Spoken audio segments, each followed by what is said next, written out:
Щадете нашите момчета. Не дайте да... До сега групката, как се казва тази?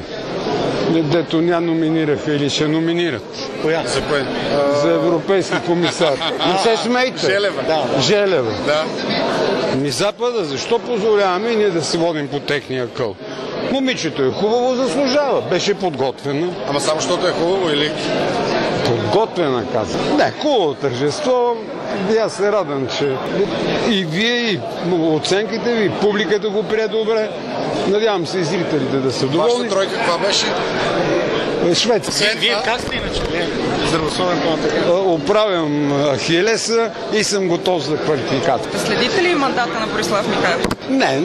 Не давам оценка нито за футбола, нито за Олимпийския комитет. Вие знаете, че аз съм наказан, което означава, че нямам право на глас.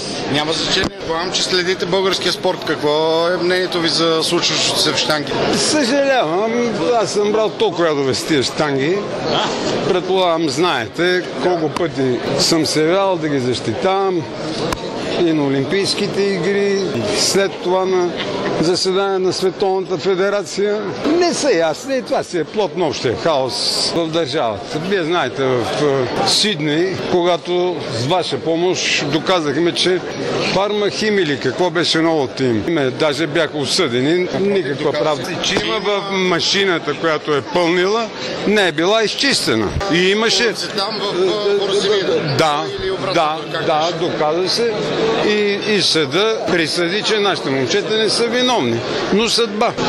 Така че аз искам да се оправят там нещата. Ако ще да станат и 7 федерации, то това е спорта, който борбата и щангите най-много медали са донесли. Харесват ли ви? ЦСК и Левски, те с какво занимават? Футбол. Не ми харесват, естествено, но това е моето мнение на жаден за големи успехи зрител.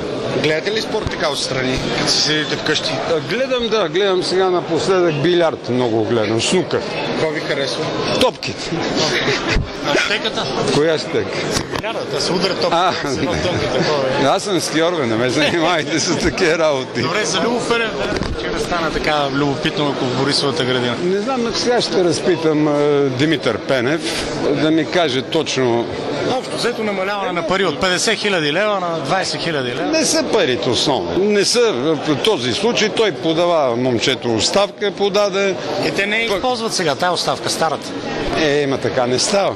За да не му така не става. Като бив шеф на Българския футболен съюз, на къде върват нещата? Пред мен наляво. Колкото повече обедняват масите, толкова повече улевяват. Четете Маркс и Енгелс, аз също.